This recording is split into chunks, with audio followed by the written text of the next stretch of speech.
Bonjour tout le monde, bienvenue dans ce nouveau live, mon rendez-vous du mardi soir sur Instagram est puis disponible en replay. Céline est déjà là, génial. Hop, je vais déjà l'accepter, ce sera mon invité du jour, on va parler ménopause aujourd'hui avec Céline, la voici tout de suite. J'espère que c'est passé. Ma demande. Ah Coucou, là voilà. Salut. Je suis trop ça va bien? contente de refaire un live avec toi.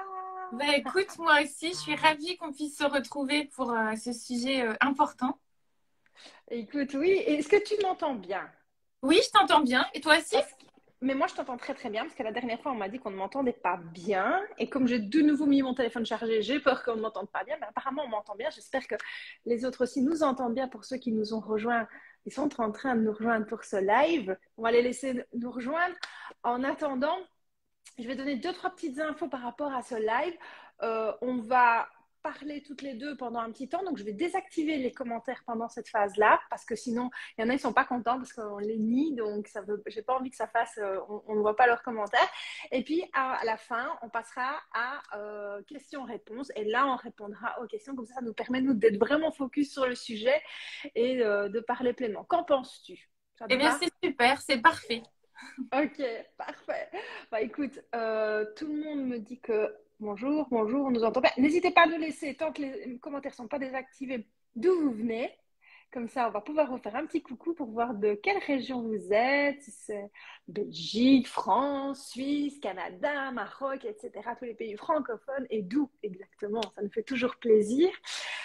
Voilà, ah, c'est bien. De Paris, je vois déjà, c'est top. Bretagne, le temps que tout le monde s'installe, hein, on va faire un petit peu de meublage. Unique 2 minutes. Sinon, il y en a plein qui ne vont pas arriver. De Bordeaux, de Versailles, de Pyrénées-Orientales, du nord d'où? Parce que le nord, il y a le nord belge, il y a le nord français, il y a du nord de partout. Bonjour de Bourgogne, Nord 59. Donc j'imagine que c'est un département. Awa en Belgique, Hauts-de-France, du Canada. Je ne sais pas quelle heure il est là-bas au Canada. À mon avis, il est tôt, non? De Nantes, de Normandie, de Nice. Ah bah c'est cool, hein? De Haller à Liège. Ça, c'est à côté de chez moi, ça. C'est ma voisine, peut-être. De Lyon. Super initiative de parler de ce sujet. Je suis d'Arlon, Alsace, Genève, Toulouse. Super, impec.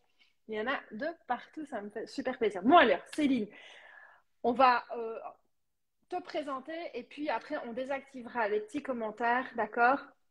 Et comme ça on te verra mieux aussi sur le live. Et puis après, on va pouvoir nous discuter du sujet pleinement de la ménopause et après on répondra à vos questions. Ah, je vois le Canada, le Caire, la Croatie aussi, la baie de James, super, l'île et la Réunion aussi. Allez, on va désactiver ces petits commentaires. Je ne sais plus comment je fais. Attends. Voilà, on les met en pause et on y reviendra tout à l'heure. D'accord. Allez, ça y est, c'est parti. Céline, écoute, bah, je te laisse te présenter et puis je me présenterai. Qu'en penses-tu? Eh Vas-y. bien, écoute, c'est super. Et encore une fois, je suis ravie qu'on puisse faire ce live ensemble.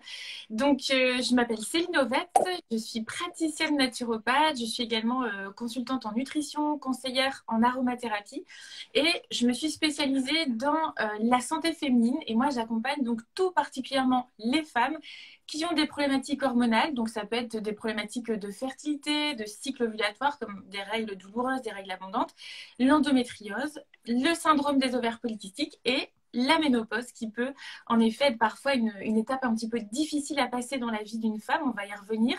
Donc voilà, j'aide les femmes à retrouver leur équilibre par des moyens naturels. Naturel. Voilà, c'est ce que j'allais dire. C'était la ponctuation que je voulais ajuster. Super.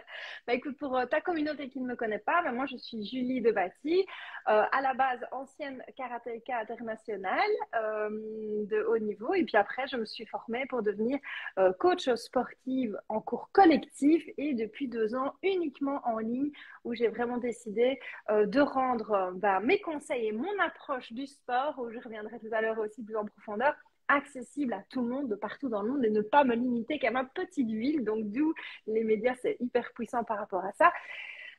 Et voilà. Et moi, vraiment, ma façon de travailler, c'est de rendre le sport accessible à tout le monde et surtout redonner goût ou donner goût au sport parce que souvent les personnes pensent que c'est pas fait pour elles, que c'est trop dur, que c'est trop intense ou ont eu des mauvaises expériences et ils se disent moi le sport c'est définitivement pas pour moi. Ben, moi j'essaie vraiment d'aller réconcilier ces personnes-là avec une pratique de sport régulière, saine, qui n'est pas trop exigeante, facile à faire chez soi, parce qu'on n'a pas toujours le temps de bouger non plus, parce qu'on a des vies bien remplies, puisque nous sommes des femmes.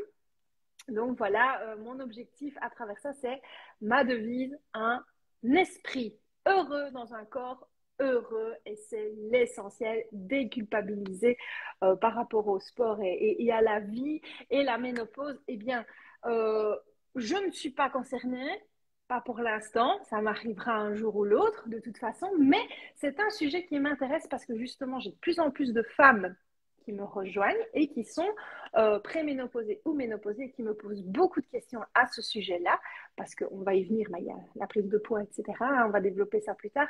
Mais donc, c'est quelque chose que je me suis vraiment planchée pour vraiment amener ces femmes-là à s'y mettre ou avoir des résultats aussi malgré la ménopause. Donc voilà pourquoi ça va matcher parce qu'ici, c'est le côté hormonal et naturel et moi, le côté bien mindset aussi et physique, sportif, alimentation qu'on va joindre parce que bah, c'est deux choses bien qui vont être bonnes à combiner pour pouvoir avoir de bons résultats. Exactement. Et ça, c'est vraiment important, voilà, de mettre en place une approche globale. On va en parler. Euh, mais alors, est-ce qu'on planterait pas le décor un petit peu justement de cette ménopause? Parce que dès l'âge de 35 ans, 40 ans, on est déjà concerné. Donc c'est pour ça, c'est pas seulement les femmes de 45-50 ans, c'est qu'en fait, on va distinguer plusieurs étapes. On va avoir la préménopause, la périménopause, la ménopause et la préménopause, donc ce qu'on peut considérer comme le post-ménopause. Alors, la préménopause, tu m'avais dit que c'était vers 35-40 ans déjà. Et tu vois, ça, on a tendance à se dire que ça ne nous concerne pas du tout à partir de 35 ans. Donc, si ça tombe, je le suis déjà que je ne le sais pas. Ah, mais parce que je... forcément, non forcément. Ah, tu vois. Et ça, j'aime bien le dire aussi parce que on n'a pas toujours les symptômes et ça dépend aussi comment on aborde les choses. Et ça, on va y revenir un petit peu plus tard, qu'il y a des choses qui se mettent en place. Donc, moi, je ne le sais pas, je me porte bien. On va dire ça comme ça. Donc, tu as la préménopause 35-40 ans. J'ai ma petite note ici. Tu as la périménopause. Alors ça, c'est la première fois que j'entends. Tu vois, tu m'en as parlé tout à l'heure. Ça, je n'avais jamais entendu.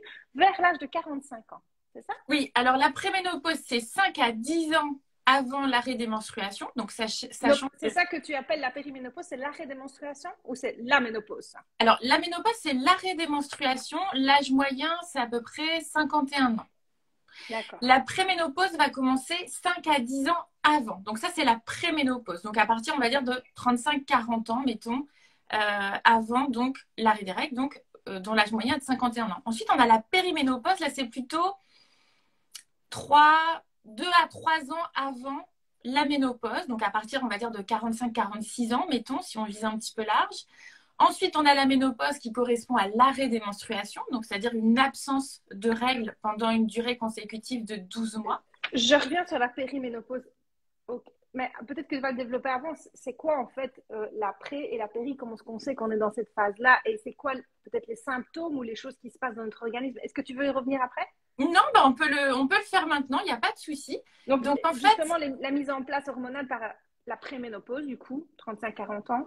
Alors, en fait, pour bien comprendre ça, il faut quand même se remettre très rapidement la mécanique du cycle ovulatoire en tête.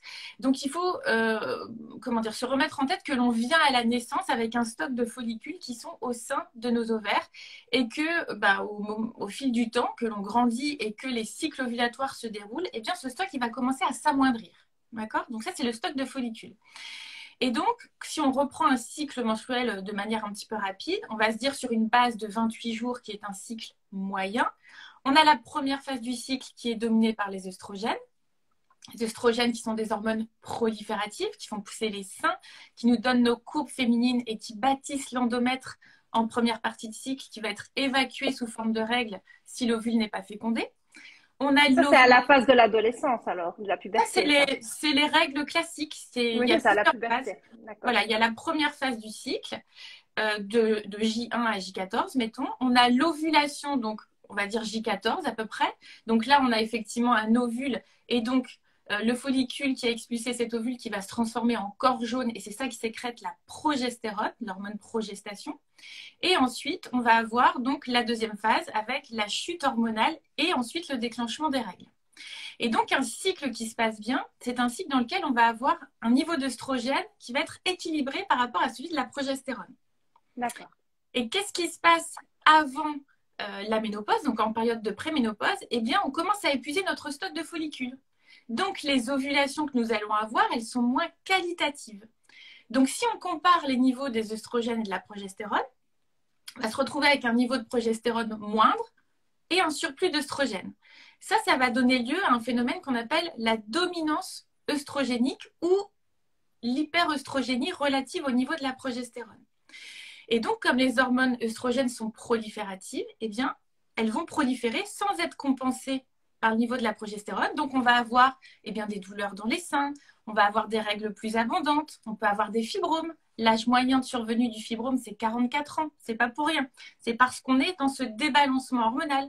On va avoir aussi des cancers œstrogénodépendants, hormonodépendants, cancer du sein, des ovaires, de l'utérus, parce qu'on a un surplus d'œstrogène qui n'est plus contrebalancé par ce niveau de la progestérone. Donc ça, c'est un phénomène normal, c'est-à-dire que la progestérone commence à baisser avant l'arrêt de production des œstrogènes par les ovaires au moment de la ménopause. Ça, c'est un phénomène naturel, mais qui peut être exacerbé parce qu'on est stressé, parce qu'il y a des perturbateurs endocriniens dans nos cosmétiques, nos produits ménagers, à cause d'une mauvaise alimentation, etc. Et donc, c'est pour ça que ce phénomène commence désormais dès l'âge de 35 ans, à cause de tous ces facteurs extérieurs qui ne viennent pas baisser le niveau de la progestérone, mais qui viennent rajouter des œstrogènes et du coup, qui créent ce gap. Et du coup, beaucoup de SPM, des douleurs, des tensions dans les seins, des règles hyperabondantes, les fibromes, l'endométriose aussi. Tout ça, c'est lié à cela. Et tout ça, ça peut se produire même quand on a un moyen de contraception hormonal, prise d'hormones. Alors bien sûr, parce que justement, les hormones, qu'est-ce qu'elles font? Elles mettent notre cycle naturel en sommeil, c'est-à-dire que sous pilule, nous ne produisons pas nos hormones naturelles, c'est les hormones qui prennent le relais. Et quand on a une pilule, par exemple, œstrogénique, où il n'y a que des œstrogènes, eh bien ça vient souvent rajouter des œstrogènes dans le sens où la dose qu'il y a dans la pilule est souvent supérieure à celle que l'on produit naturellement. Donc ça peut faire pire en fait niveau symptômes. Eh bien disons qu'il y a des femmes qui vont la supporter plus ou moins bien. Donc ça, c'est cette période de préménopause qui va être caractérisée alors par surtout des signes physiques, donc douleurs dans les seins, règles plus abondantes, fibromes, polypes, etc. Des troubles de l'humeur, puisque la progestérone, en plus d'être une hormone Oui, mais progestative. ça c'est typiquement féminin à tout âge. Hein. Alors justement, il y a ce qui a Même trait les aussi. adolescentes, elles ont leurs troubles de l'humeur. Hein. Oui, mais alors c'est justement très intéressant ce que tu dis là, parce qu'en fait, la ménopause, on considère que c'est une seconde puberté. Ah, ça y est. Parce qu'effectivement, la puberté, c'est une période où effectivement le cycle se met en place. Avec beaucoup de variations, ça tâtonne. Et la ménopause, c'est l'inverse. Le cycle s'arrête et ça tâtonne aussi. Et donc, du coup, par exemple, au Japon, on considère que la ménopause, c'est une seconde puberté. Mais je trouve ça génial comme métaphore. Et psychologiquement, ça peut avoir beaucoup d'effets. On y reviendra tout à l'heure, mais j'aime bien cette idée. Oui. Je vais la reprendre après. Non, c'est vraiment intéressant. Et d'ailleurs, on peut avoir des fois de l'acné, on va avoir pas mal de petites problématiques, les mêmes qu'on peut avoir à l'adolescence finalement. Et puis, donc ça, c'était la période de la préménopause qui va vraiment être caractérisée par une baisse de la progestérone et une dominance des œstrogènes. Ensuite, on a la période de la périménopause. Donc là, la progestérone est basse et les œstrogènes commencent à se tarir. Donc là, on va commencer à avoir des cafouillages au niveau du cycle, des sauts de cycle, des cycles qui raccourcissent, qui se rallongent. On a moins de perte de sang. Les règles donc se font beaucoup moins abondantes. On va avoir des bouffées de chaleur. On va commencer à transpirer. Donc ça, c'est vraiment la période de la périménopause en 3 à 5 ans avant. Et puis à un moment donné, on n'a pas ces règles. Et puis ça dure dans le temps jusqu'à temps qu'effectivement, il y ait une période de 12 mois consécutive où on n'aura pas de règles. Et là, on fera un dosage hormonal pour en avoir le cœur net, mais on sera en ménopause. Et donc, directement, on tombe dans la case post-ménopause, c'est-à-dire que là, on est ménopausé, il n'y a plus de production d'œstrogène par les ovaires, mais il va y en avoir par d'autres tissus, ce qui va occasionner une prise de poids, on va en parler. Et donc, il y aura également des choses très importantes à mettre en place à partir du moment où une femme est ménopausée. Notamment pourquoi? Parce que les œstrogènes ont un rôle protecteur sur la santé de l'os et sur le cœur. C'est pour ça que pendant toute leur vie reproductive, les femmes sont relativement épargnées par les risques cardiovasculaires, mais que ce niveau va rattraper celui des hommes au moment de la ménopause. Donc, je t'interromps là-dessus parce que dans les questions qu'on a reçues préalablement, justement, que j'ai pris note, il y a justement quelqu'un qui me met donc c'est Céleste qui a posé la question, elle se sent beaucoup plus stressée et elle fait de l'hypertension depuis. Donc, ça revient à ce que tu disais, justement. Donc, ça peut être lié. Elle se demandait si c'était lié, justement, à la ménopause et à la préménopause. Donc, de ce que tu me dis, c'est très possible, en fait. Alors, tout à fait. Moi, je conseille à toutes les femmes qui entrent en ménopause d'aller voir leur médecin et de demander à faire un bilan cardiovasculaire et un bilan d'ostéodensitométrie, c'est-à-dire de regarder un petit peu au niveau de l'os où est-ce qu'on en est. Pourquoi? Parce que je rebondis, excuse-moi, tu vas terminer, mais je rebondis là-dessus parce qu'il y a justement Lita qui disait justement que depuis, elle avait constamment mal partout. Donc justement, quand tu dis qu'il y a les histoires des os, etc., ça vient peut-être de là. Donc, elle a peut-être un bilan justement à devoir fournir par rapport à ça. Voilà, je te laisse continuer par rapport à ça. Non, mais c'est exactement ça. C'est-à-dire qu'en fait, ça va occasionner alors à la fois des douleurs musculaires, mais aussi des douleurs osseuses. Et donc, c'est très important d'aller faire un premier bilan qui va servir de référence. Et donc, à intervalles réguliers, en général, c'est tous les 5 ans, eh bien, on refait un check pour voir par rapport à ce bilan de référence où est-ce qu'on en est, est-ce qu'on a perdu de la densité osseuse. Donc, il faut savoir qu'à partir de la ménopause, il y a un risque accru de développer des maladies cardiovasculaires et de fractures. Donc, c'est pour ça qu'il faut vérifier ces deux aspects, tout simplement parce que comme il n'y a plus d'œstrogène produit par les ovaires, eh bien, il n'y a plus cet effet protecteur. Donc, ça, c'est deux choses que toutes les femmes ménopausées doivent demander à leur médecin. À partir de la cinquantaine, même si on ne s'est pas encore rendu compte qu'on était préménopausé, il faut peut-être le faire quand même, non? À partir de la ménopause, c'est bien. On peut le faire un petit peu avant, mais vraiment la ménopause, là, il faut le faire. C'est vraiment obligatoire. Il faut le faire. C'est une obligation qu'il faut prendre avec soi-même. Il faut aller le faire. D'accord. Mais c'est super intéressant ce que tu nous racontes. J'apprends énormément de choses. Je suis passionnée là. Je ne dis pas grand-chose pour une fois. Donc, et donc voilà, on était à la post-ménopause alors. Oui, et là, on peut parler de la prise de poids, par exemple, parce que ça va rejoindre un petit peu ce que je viens de dire avant. Et ça, c'est un sujet sur lequel il y a eu beaucoup de réactions. Et je sais que ça déchaîne les passions, ce sujet de la prise de poids. Et donc, je vais essayer de vous expliquer pourquoi vous prenez du poids à la ménopause. Alors, il y a plusieurs facteurs. Et même à la préménopause, déjà. Même en préménopause, on commence à en prendre. Alors, on peut en prendre déjà en préménopause vers 40 ans. Pourquoi? Parce que, comme je vous ai dit, il y a une baisse de la production de la progestérone. Et la progestérone, c'est une hormone, c'est une antidiurétique naturelle. Donc, on va avoir tendance à stocker en termes de rétention d'eau. Donc, déjà, faire de la cellulite aussi, beaucoup plus de cellulite.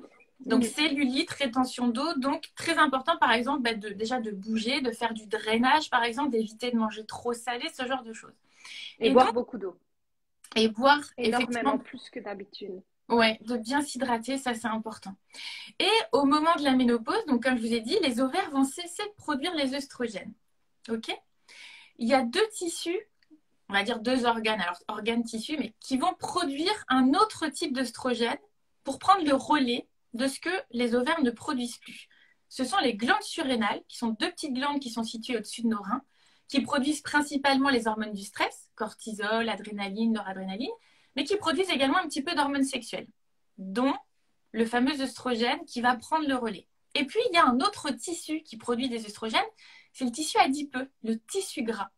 En fait, le tissu gras a la faculté de produire des œstrogènes en transformant les androgènes, les hormones mâles, en œstrogènes, hormones féminines, via une enzyme qu'on appelle l'aromatase. Et comme votre corps cherche à ce que vous ne manquiez de rien, eh bien, il va avoir tendance à faire un peu de gras au moment de la ménopause pour compenser ce qui n'est plus produit par les ovaires. À cela s'ajoute autre chose, c'est-à-dire que normalement, les ovaires s'arrêtent de fonctionner, il n'y a plus de production d'œstrogène par les ovaires. vos surrénales sont censées prendre le relais. Sauf que qu'est-ce qui se passe avec notre vie moderne, trépidante? Les femmes qui arrivent au moment de la ménopause, eh bien souvent elles sont rincées, elles sont stressées. Donc les surrénales, elles démarrent pas cette production, Ouais. elle n'est pas suffisante. Et donc c'est là où le tissu adipeux va prendre le relais, ça va flamber, et c'est là où on va vraiment prendre énormément de gras. À cela s'ajoute une baisse du métabolisme naturel de la femme à cette période. On va perdre nos muscles au profit du gras par rapport à ce phénomène que je viens de vous expliquer. Et donc là, vous avez le cocktail explosif où vous allez prendre 5-10 kilos si vous ne mettez rien en place. Et surtout, on est dans une phase ou dans un âge où tout ce qui est activité physique est quelque chose soit qu'on ne considère pas comme une priorité ni comme essentiel. On pense que c'est quand on est jeune, etc., où on se sent oublié, où on sent que c'est pas fait pour nous.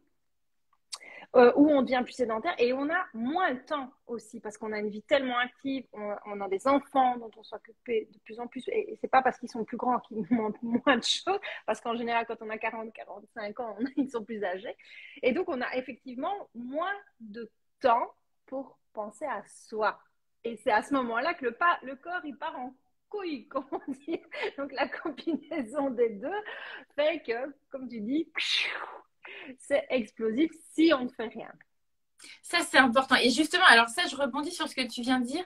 L'activité physique, c'est à tout âge. Et si vous n'êtes pas active, le moment de la ménopause est vraiment crucial, encore une fois, pour vous y mettre, pour limiter la prise de poids, mais aussi pour la santé de votre cœur, pour vos os. Donc là aussi, on fera des exercices avec des petites charges, comme des élastiques ou des petites Pour haltères. renforcer les muscles. Voilà, parce que quand on tire sur les muscles, alors ça, c'est toi qui peux l'expliquer mieux que moi, mais on tire sur les ligaments qui sont accrochés sur les os, ça crée des micro-traumatismes et l'os va se réparer et ça va solidifier les os. Donc, ça évite les risques de fracture et ça évite l'ostéoporose. Donc, c'est très important de faire de l'exercice physique au moment de la ménopause. Et à charge. Donc, ça veut dire avec des poids, comme tu viens Des de le dire. petites charges. Plus on vieillit, plus ça a une importance. Maintenant, attention, pas partir dans des charges très lourdes, surtout si on n'en a jamais fait auparavant. C'est pas à ce moment-là qu'on va commencer à soulever de la fonte hyper solide. C'est pas le moment parce que justement, il y a la faiblesse des os. Donc, si on veut porter trop lourd, trop vite, ça peut plutôt amener à la déchirure et à la blessure que quelque chose d'efficace. Donc, ça va être la catastrophe. Donc, justement, c'est commencer à instaurer déjà, bouger sans charge, d'abord, c'est la Oui, première étape, c'est y aller étape par étape, et de deux, au fur et à mesure, et arrêter de penser qu'il faut soulever du 10, du 20, du 30, du 40 kilos, etc. Non, non, il n'y a pas besoin. Ce qu'il faut, c'est commencer par des petites charges, 125 grammes, 250, 500, 1 litre. Et puis, si on arrive à un mix quotidien de 2 kilos, c'est bien. Voilà, on n'est pas obligé de monter non plus très très fort et très très lourd. Et surtout faire attention, comme je viens de le dire, ne pas vouloir aller trop vite et trop fort. Et ça, encore plus à la préménopause, ménopause et après, donc plus on vieillit en fait. C'est plutôt ça, moi, que je vais dire comme exemple. C'est même pas lié aux hormones parce que pour les hommes, c'est exactement la même chose. Plus on vieillit, plus notre corps est fragile, plus il va se blesser facilement. Et je le considère et je le compare à un vieux moteur diesel. On va dire ça comme ça. Le corps, plus on vieillit, plus ça devient comme ça. Donc, il faut le lent démarrage, tu vois, les vieilles voitures à l'époque. Une fois qu'elle est lancée, il faut la laisser continuer. Il ne faut surtout pas l'arrêter. Parce que si elle arrête, on est reparti en galère pour essayer de la remettre en marche, mais il ne faut pas avoir peur qu'elle se noie. D'accord? Et ben, c'est vraiment ça, notre corps. Plus on vieillit, plus c'est comme ça. Donc, ce qu'il faut, eh bien, c'est allumer, mais en étant patient. Donc, ça veut dire qu'il ne faut pas penser qu'on va recommencer comme quand on avait 20 ans et que d'un coup, on va aller se mettre à faire du sport super intense et que ça va gérer et que ça va aller... Non, pas du tout. Il faut y aller doucement, patiemment, par étapes, pas faire des séances trop intenses ni trop longues, il n'y a pas besoin. Et une fois que c'est lancé, ce qui est très très important, c'est la régularité. Et ça, tu ne vas pas me contredire sur ce coup-là, encore plus avec l'histoire de la ménopause, être régulier parce que justement, comme je l'ai dit, on est un diesel, un vieux, vieux diesel. Plus on vieillit, plus ce sera le cas.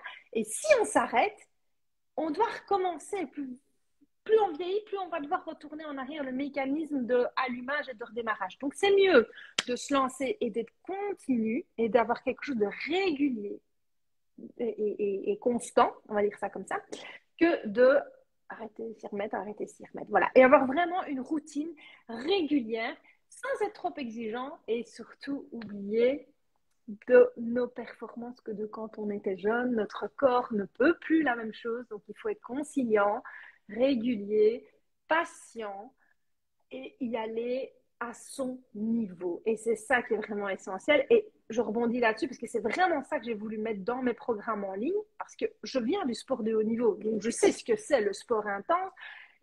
Voilà, je sais que même moi, à 41 ans, je ne peux plus attendre de mon corps la même chose que quand j'en avais 20. Et je le sens depuis que j'ai 30 ans, ça commence un peu à diminuer petit à petit. Mais voilà, je me fais une raison. C'est vrai qu'au début, j'avais les boules. Je me disais, purée, quand j'avais 20 ans, j'arrivais à faire ça, ça, ça. Et là, maintenant, j'y arrive plus. C'est OK. C'est OK. Et il faut accepter. Et donc, c'est pour ça que, comme je vieillis aussi, j'adapte ma pratique sportive et je l'adapte pour les gens aussi. Donc, qu'on soit sportif ou non sportif, j'essaie vraiment de donner aux gens la possibilité de s'y mettre étape par étape, à son rythme et de manière régulière surtout. Et enlever cette idée reçue négative que les gens peuvent avoir du sport, qu'il faut des longues séances de au moins 1 heure, hyper intensives, que ça doit brûler, ça doit faire mal, on doit soulever très très lourd, etc. etc. Et que du coup, les gens se disent, mais c'est pas fait pour moi, moi je sais pas, faut m'oublier, 1 heure, je meurs. Dans leur tête, ça va être ça, c'est pas... Il y en a, et donc, du coup, moi, j'instaure des séances de 10 minutes et c'est efficace en 10 minutes. Et même, justement, quand on vieillit, et même d'autant plus, parce que si on était totalement sédentaire et que comme on vieillit, comme tu dis, il faut absolument muscler son corps pour ses os, pour être beaucoup plus mobile aussi, parce que plus on vieillit, plus on devient raide, en fait, s'étirer, vraiment des choses dans une optique de santé avant tout. Et puis, il y a toute la phase, évidemment, perte de poids, ça c'est encore un autre chapitre, mais rien que bouger pour sa santé, ne serait-ce que pour pouvoir profiter de ses enfants et de ses petits-enfants le plus longtemps possible et pouvoir jouer avec eux, parce que si on ne bouge pas, on a mal partout, on a mal au dos, on a mal ceci. Le sport, même à petite dose régulière, peut aider à cela. Donc, ce sera de toute façon bénéfique. Et donc, quelqu'un qui ne faisait rien et qui s'y met, même après l'âge de 40 ans, ménopause et préménopause, aura des résultats. Il faut arrêter de croire qu'en 10 minutes par jour, on ne peut pas avoir des résultats. Si on peut, surtout si on ne faisait rien, le fait de faire quelque chose régulièrement et d'installer cette routine, on obtient des résultats. Et après, si on a le temps et qu'on peut se le permettre, on augmente l'intensité des séances. Et c'est ça aussi qu'il y a dans toute l'amplitude de tous les programmes que je propose en ligne, c'est qu'on peut augmenter en intensité et en durée, donc 10, 20, 30 minutes. Ça ne dépasse jamais 30 minutes parce que je sais qu'on n'a pas le temps. Donc, voilà, d'office. Mais voilà, c'est vraiment très important, c'est de y aller étape par étape, pas vouloir brûler les étapes. Et ça aussi, je le rappelle tout le temps, je dis attention, ta première séance, même si tu vois que c'est facile, fais-la à vide, normal, et regarde comment ton corps va réagir. Et en fonction de ça, soit tu intensifies, soit tu restes sur le même niveau. Mais encore plus avec la ménopause et préménopause, parce qu'on a encore plus des risques de blessures, même si on a été très, très sportif. Et je suis très bien placée pour le dire, même si je pense que je ne suis pas encore dans cette phase-là, mais que mon corps est beaucoup plus lent. Je le ressens, même moi, que je dois mettre beaucoup plus de temps pour me mettre au sport, que si j'arrête, eh bien, ça revient très vite. Ça revient très vite, les séquelles et les conséquences, on va dire ça comme ça. Et donc, du coup, ça remet du temps avant de m'y remettre, que je dois m'étirer, que je dois m'échauffer. Parce que quand on a 20 ans, on ne s'échauffe pas non plus spécialement. On se dit que c'est bon, c'est facile. Mais là, c'est encore plus important de s'échauffer parce que sinon, les dégâts, ils vont être tout de suite immédiats. Et donc, voilà. Et vraiment installer cette régularité. Et à propos de l'esprit, c'est vraiment se dire, c'est pas grave. C'est normal. Et c'est normal qu'à passer 40, 50, 60 ans, on a des performances moindres que quand on est plus jeune parce que notre corps, notre métabolisme vieillit et ça fait partie de la vie. Je trouve qu'il faut, j'enchaîne là-dessus, mais il faut vivre chaque moment de notre vie bah, sans regret et intensément, je dirais, tu vois, parce que toutes ces phases-là de notre vie hormonale, parce qu'à la naissance, on a aussi un cycle d'hormones qui change à l'adolescence, et puis avec les grossesses, et puis avec l'âge adulte, et puis comme tu dis, la préménopause, périménopause, ménopause et postménopause, etc. On a chaque fois dans notre vie de femme, et d'homme hein, aussi, c'est pareil, des cycles de changement et de choses qui se passent en nous, dans notre corps et dans nos hormones, dans nos cellules, etc.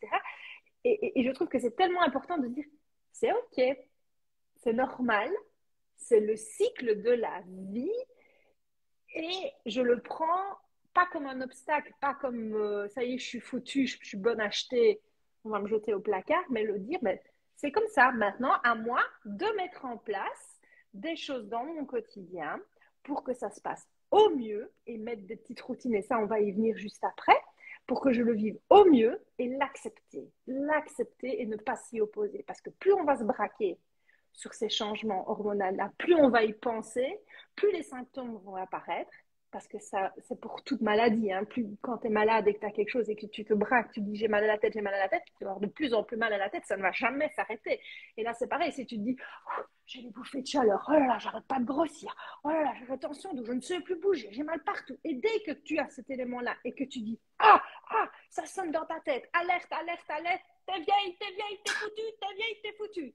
Mais qu'est-ce qui va se passer? Tu vas te braquer, tu vas te crisper encore plus, tu vas te focaliser et tu vas envoyer des informations de ton cerveau à toutes tes cellules en disant on est foutu, on arrête tout. Et qu'est-ce qui se passe? Ben, tu vas arrêter tout, tu vas te considérer comme foutu et ça va être de pire en pire.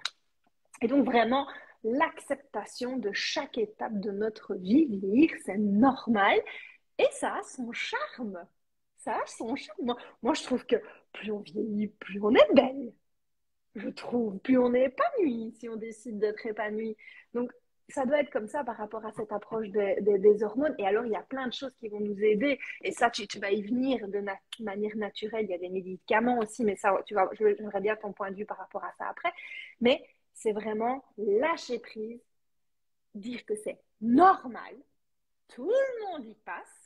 Il n'y a pas d'exception, je pense. Il n'y a pas des gens qui ne sont jamais un jour ménopausés. Non. C'est la nature. Donc, c'est OK, c'est normal, c'est ma vie qui avance et je prends ça positivement et je m'adapte et je change ma vie et je ne me braque pas et je mets des petites choses en place pour le vivre au mieux et je décide de le vivre bien. Voilà, je pense que c'est vraiment essentiel aussi. J'ai parlé de la phase sportive et psychologique. À toi maintenant la phase naturelle. Non, non, mais juste pour rebondir sur ce que tu as dit, c'est très important effectivement de savoir que l'état d'esprit dans lequel on arrive au moment de la ménopause, ainsi que si on a déjà des déséquilibres hormonaux en amont qu'on n'a pas réglés, ça peut effectivement donner lieu à des ménopauses qui se passent pas forcément très bien. En général, les ménopauses qui se passent bien, voire certaines qui passent un peu comme une lettre à la poste, c'est des femmes qui ont très peu de déséquilibres hormonaux à la base, qui mangent déjà correctement, qui sont actives, qui ont une bonne gestion de leur stress. Parce que le stress, il vient aussi, comment dire, impacter cet équilibre hormonal. Donc, c'est vraiment hyper important d'avoir un bon état d'esprit. Et comme tu l'as très bien dit, c'est une étape naturelle dans la vie d'une femme. Le gros problème, c'est que quand on a ses règles au moment de la puberté, c'est souvent tabou. Et ne plus les avoir, ça l'est aussi. Pourquoi? Parce qu'il y a aussi toute cette image de la société. On voit très peu d'actrices de plus de 50 ans dans les films, à la télé. Il y en a certaines qui sont allées au Festival de Cannes avec les cheveux gris, ça a fait la une des journaux. Enfin, il y a aussi toute cette représentation de la femme dans la société qui est voilà, complètement absente dès lors qu'on a passé 40-45 ans. Et donc, Oh, mais même avant, tu sais. donc Maintenant, quand tu as c'est passé vraiment important. 25-30 ans, tu es considéré comme C'est ça. Donc, pas intéressant et foutu. Et or, c'est faux. C'est tellement faux. Parce que plus la femme vieillit, plus elle a de l'expérience, ne serait-ce même que pour ça, plus elle a de la maturité, plus elle a du vécu, plus ça va refléter et plus elle est intéressante, en fait. Parce qu'elle a tellement de choses belles en elle à transmettre. Et c'est les signes de la vie, tout ça. moi, je trouve qu'une femme mature et une femme mûre est plus intéressante qu'une adolescente. On va dire comme ça, de son vécu, hein. C'est ça que je veux dire. Mais malheureusement, comme tu dis, ce sont les modes, les clichés, les choses qu'on nous impose. Et c'est pour ça que moi, je suis une grande adepte d'une autre invitée que j'ai pris chez moi qui met le hashtag PRAF, plus rien à foutre de ce que les autres peuvent penser de moi. Et voilà. Et oui, à ce qu'il y ait de plus en plus d'actrices et de femmes connues qui disent qu'elles sont ménopausées, qu'elles disent leurs symptômes, qu'on accepte, qu'on se montre et qu'on se montre épanoui comme ça aussi. Et ça, c'est essentiel, montrer que ça, on est une femme et on est bien, on n'est pas foutu, quoi. Tout à fait. Et ça, c'est tous les personnes médiatiques qui peuvent aider à ce genre d'action et de démarche, justement, pour que ça rentre enfin dans la tête des gens et qu'on se déculpabilise par rapport à ça. Justement, j'allais te poser à la question, quelles sont les idées reçues les plus récurrentes par rapport à la ménopause que tu as déjà entendues, mais vraiment les idées reçues dingues par rapport à ça et qu'en fait tu contredis ou que c'est pas une généralité.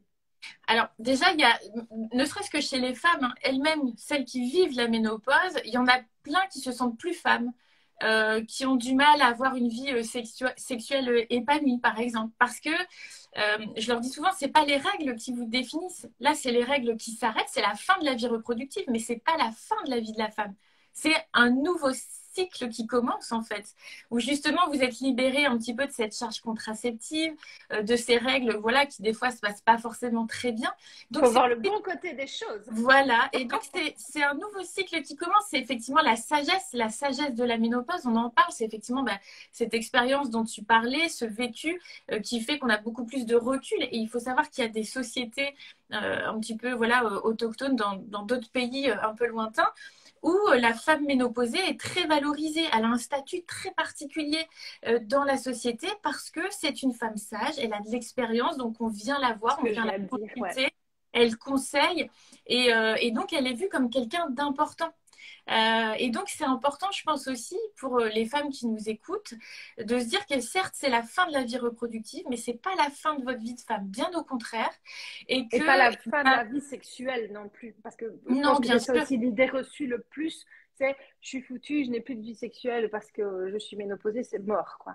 Alors voilà, alors, ce qui amène les femmes à parler de ça, c'est souvent les problématiques de sécheresse vaginale que l'on va avoir au moment de la ménopause. Alors on peut peut-être en dire un mot, mais en fait c'est suite au tarissement effectivement de la production des œstrogènes par les ovaires. Les œstrogènes, ce sont des hormones qui donnent le rebondi de la peau, la beauté des cheveux, ça hydrate en fait. Donc aussi ça donne aussi les sécrétions vaginales. Et il y a un lien aussi très étroit entre donc, ces œstrogènes qui vont produire le carburant de notre microbiote intestinale et vaginale, parce qu'on a aussi un microbiote dans le vagin. Et c'est ce qui explique que beaucoup de femmes vont avoir des problématiques de mycose vaginale, mais aussi de sécheresse vaginale au moment de la ménopause. Et souvent, les joies d'en bas, comme on les appelle, sont souvent des sujets un peu tabous. Et il y a beaucoup de femmes qui n'osent pas en parler à leur médecin ou à leur gynécologue. Il faut savoir qu'au moment de la ménopause, il y a à peu près une femme sur deux qui perd son microbiote vaginal. Donc, c'est très important de prendre régulièrement des probiotiques à ce moment-là pour doper un petit peu ce microbiote. Donc, les mêmes qu'on prend pour les probiotiques intestinaux. Alors, il y a deux sortes. Effectivement, il y a une proximité très étroite entre microbiote intestinal et microbiote vaginal. D'ailleurs, le microbiote intestinal est aussi très important pour une autre raison, on pourra peut-être en parler après. Donc, on peut prendre les mêmes, mais on a aussi des probiotiques spécifiques qui se mettent par voie vaginale. C'est des petites capsules qu'on met dans le vagin et qui vont permettre de diffuser directement ces probiotiques. Donc ensuite, on va aller chercher les souches en fonction de la problématique que l'on a. Donc ça, c'est le premier point. On va avoir aussi des gels vaginaux à base d'acide hyaluronique, par exemple, qui vont permettre d'hydrater. Donc là, j'attire votre attention sur la composition de ces produits, puisque la plupart contiennent énormément de perturbateurs endocriniens. Donc il faut être sûr d'avoir un produit qui soit safe et pas nocif, parce que là, pour le coup, vous faites pire que mieux. Donc il y a ça. On peut avoir aussi de consommer du gras, des bons acides gras oméga 3, parce que ça, pareil, les femmes ont peur de grossir avec le gras. C'est pas le gras qui fait grossir, c'est le sucre. T'en as parlé la semaine dernière, je crois, en plus avec Bérangère, me semble-t-il. Ouais, donc, ça, c'est un autre sujet. Mais en tout cas, il faut vraiment manger du bon gras oméga 3 parce que c'est anti-inflammatoire, ça va nourrir la peau, ça va nourrir les muqueuses, dont effectivement la muqueuse vaginale. Et pour des cas très très extrêmes, on a vraiment une sécheresse intense et on a essayé plein de choses et il n'y a rien qui marche. Il faut savoir qu'il y a un laser aussi qui existe qui s'appelle le Mona Lisa. Alors, c'est un petit peu impressionnant, mais ça fonctionne très bien. Moi, j'ai déjà eu des consultantes qui l'ont fait et ça fonctionne très bien aussi. Donc, il y a Un des solutions laser qu'on met dans le vagin exactement et D'accord. qui va permettre effectivement de favoriser d'hydrater en fait, hein, tout simplement la zone vaginale et ça fonctionne très bien. Il y a des résultats qui sont assez probants. Mais avant d'en arriver là, c'est quand même Toutes des bien d'avoir, solutions, il n'y a pas de voilà, problème. une gradation. Il y a Voilà, des dans les solutions. solutions. Mais ça, c'est vraiment important, voilà, encore une fois, de bien se dire que, comment dire, c'est pas la fin de la vie sexuelle et que s'il y a des problématiques de sécheresse vaginale, il y a pas mal de solutions qui existent et qui donnent de très bons résultats. Donc, c'est important. Et comme tu disais, il y en a beaucoup qui ont peur d'en parler parce qu'elles sont mal à l'aise, c'est des sujets tabous, etc.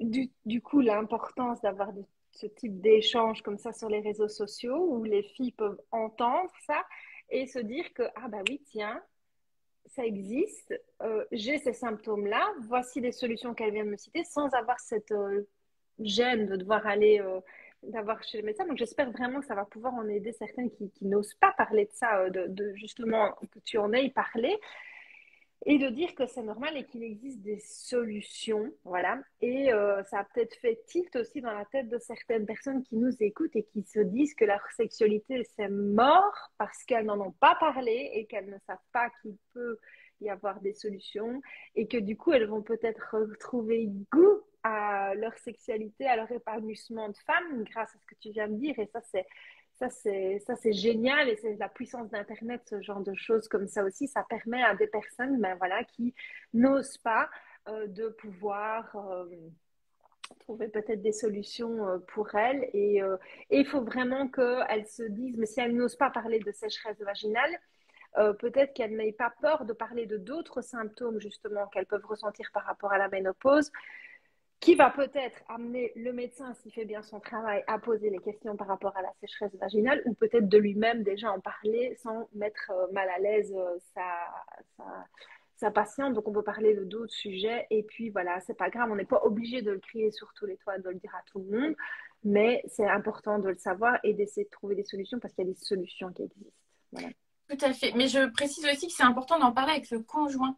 Parce que là aussi, il y a beaucoup de couples qui explosent aussi à cette Ça aussi, c'est période. quelque chose de très Ouais. compliqué parce que je peux comprendre aussi qu'il y en a qui se disent je n'ose pas lui dire parce que j'ai peur qu'ils se disent que je suis trop vieille, que je suis fanée, que ça ne fonctionnera plus et qu'il aille voir ailleurs et qui peut-être se force justement à avoir des relations douloureuses alors que ça pourrait très bien se passer s'il y avait un échange. Mais c'est clair que oui. Et puis il existe des hommes compréhensifs et des hommes qui savent qu'eux aussi vieillissent. Oui, eux, c'est un petit peu plus tard, l'andropause. En général, c'est plutôt vers 60 ans chez les messieurs, mais leur tour arrive aussi à un moment donné. Chacun son tour. Oui, c'est ça, ils auront d'autres soucis. Donc, Oui, eux, c'est un petit peu plus tard, mais ça, la nature ne les oublie pas. enfin, voilà, ben, c'est vrai, comme tu dis, l'échange est essentiel, mais malheureusement, comme ben, il y en a qui n'osent pas ces sujets tabous, il y en a aussi qui ne parlent peut-être pas de ce genre de choses ou qui n'ont pas quelqu'un de compréhensif à leur côté, malheureusement. Donc, peut-être essayer d'elles-mêmes de trouver des solutions. Mm, mm.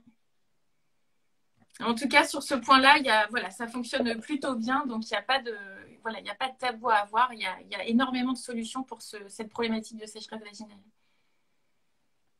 Ouais, bah ça, écoute, c'est super important.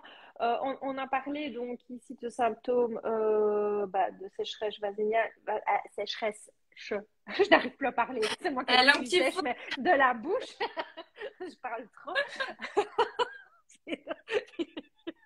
On me faire un laser.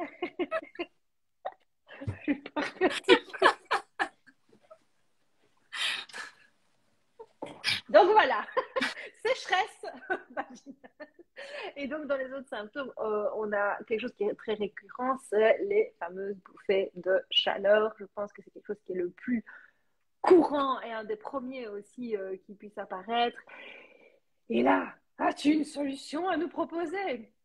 Oui, alors déjà pour bien comprendre, là aussi le mécanisme des bouffées de chaleur, il n'est pas aujourd'hui clairement compris.